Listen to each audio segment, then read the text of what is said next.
மக்களாக முன்னின்று ஒரு பேரணியை நடத்தி மாவட்ட ஆட்சியர் கலெக்டர் இடத்திலே ஒரு மனு கொடுக்க வருகிறார்கள், ஸ்டெர்லைட் ஆலையை மூடுங்கள் என்று. அந்த மனுவை கொடுக்க மக்களே தலைமையேற்று மக்களே பேரணியாக வருகிறார்கள், பேரெழுச்சியாக வருகிறார்கள். வருகிற போது அங்கே ஒரு தடுப்பை வைத்து பேரிகார்டை வைத்து தடுத்து நிறுத்தி யாராவது ஒரு 5 பேர் அல்லது 3 பேர் முன்னாடி வாருங்கள், ஆட்சியரிடத்தில் உங்கள் கோரிக்கை மனுவை கொடுங்கள், பிறகு கலைந்து செல்லுங்கள் என்று காவலர்கள் சொல்லியிருந்தால் 3 பேர் 4 பேர் 5 பேர் வந்து அந்த மனுவை கொடுத்து முறையிட்டு விட்டு சென்று இருப்பார்கள். இதுதான் அங்கே நடக்க இருந்தது, நடந்து இருக்கணும்.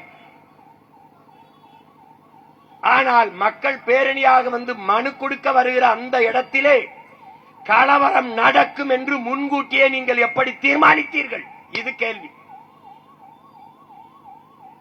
கண்ணீர் புகை கொண்டு வீசலாம், தண்ணீரை பீச்சி அடிக்கலாம், தடியடி நடத்தலாம். ஆர்ப்பாட்டத்திலே போராட்டத்திலே கலவரம் வந்தால் அதை கலைக்க இத்தனை முறைகள் இருக்கு. தண்ணீர் பீச்சி அடிப்பது, கண்ணீர் புகை குண்டுகளை வீசுவது, தடியடி நடத்தி கலைப்பது, இத்தனை வகை இருக்குது. இதில் எதையுமே செய்யாமல் பெரும் பெரும் வண்டிகளின் மீது, பாரவுந்த லாரிகளின் மீது, வாகனத்தின் மீது ஏறி நின்று தொலைதூரத்திலே குறிபார்த்து சுடக்கூடிய ஸ்னைப்பர் என்கிற துப்பாக்கியை முன்கூட்டியே நீ தயாராக வைத்திருந்தது எப்படி? இந்த மக்கள் கலவரம் தான் செய்ய வருகிறார்கள் என்று கணித்தது எப்படி? நீ தண்ணீரை பீச்சி அடித்து கலைக்கவில்லை, நீ கண்ணீர் போக்குண்டை வீசலை, தடியடி நடத்தவில்லை.